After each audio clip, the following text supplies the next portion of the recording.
What if I told you that there's a 2,500-year-old guide for figuring out exactly who and what you can actually trust? It's an ancient text with a surprisingly modern answer to one of our biggest problems today. Let's dive in. I mean, just think about it. Every single day we're bombarded with voices, experts, leaders, influencers, all telling us what to believe and how to live our lives. So how do you cut through all that noise? How do you really know who's genuinely worth listening to? Well, a Buddhist text called the Vimansaka Sutta has this pretty radical idea. In it, the Buddha himself tells his followers not to just take his word for it. No, instead, he lays out a step-by-step method for them to investigate him, to prove for themselves whether he was the real deal. And that framework is what we're going to break down. So you can think of this text as basically a manual for what you might call spiritual due diligence, right?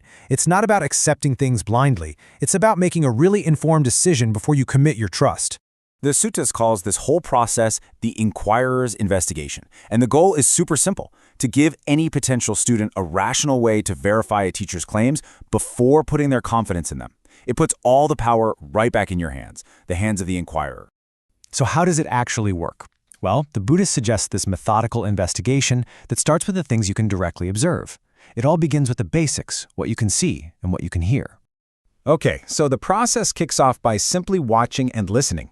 You're basically looking for patterns in the teacher's behavior, which the sutta breaks down into 3 really distinct categories, or states. And the method is incredibly systematic. You're looking for 3 types of behavior. First, are there any defiled states?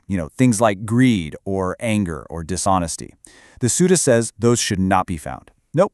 Second, are there mixed states where their actions are kind of inconsistent? One day they're great, the next not so much.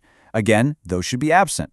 Finally, you're looking for cleansed states, consistently wholesome, positive actions. And these are the only ones that should be present. It's all about consistency. But just passing this initial observation test, that isn't enough.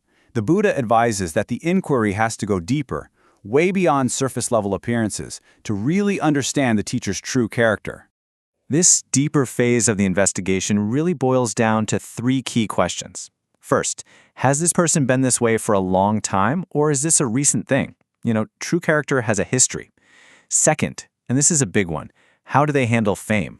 The sutta points out that renown can bring out certain dangers or corruptions in a person. Does the teacher stay grounded? And third, and this is probably the most profound question, what is their true motivation? This gets to the absolute core of the sutta's psychological test. Is the teacher's good behavior just a performance? Are they restrained by fear, afraid of losing their reputation or getting called out? Or are they restrained without fear, where their good conduct comes from a place of genuine inner freedom? That difference? Well, it changes everything. All right, so once you've thoroughly investigated the teacher's character and you found it to be authentic, the whole focus of the investigation takes a huge pivot. It shifts from the external world to your own internal experience. Because, look, as crucial as it is to verify a teacher's integrity, the sutta tells us that's really just the prerequisite. It's only getting your foot in the door. The most critical test, well, that's still to come. The sutta is crystal clear on this point. The ultimate seal of approval can't come from watching someone else. It has to come from your own direct personal experience with the teachings themselves.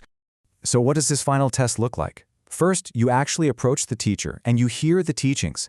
Second, you take those teachings and you actively apply them in your own life. You try them out. And third, through that practice, you gain direct knowledge for yourself. Do they actually work? Do they produce a real, tangible, positive result for you? Because that's the only proof that ultimately matters.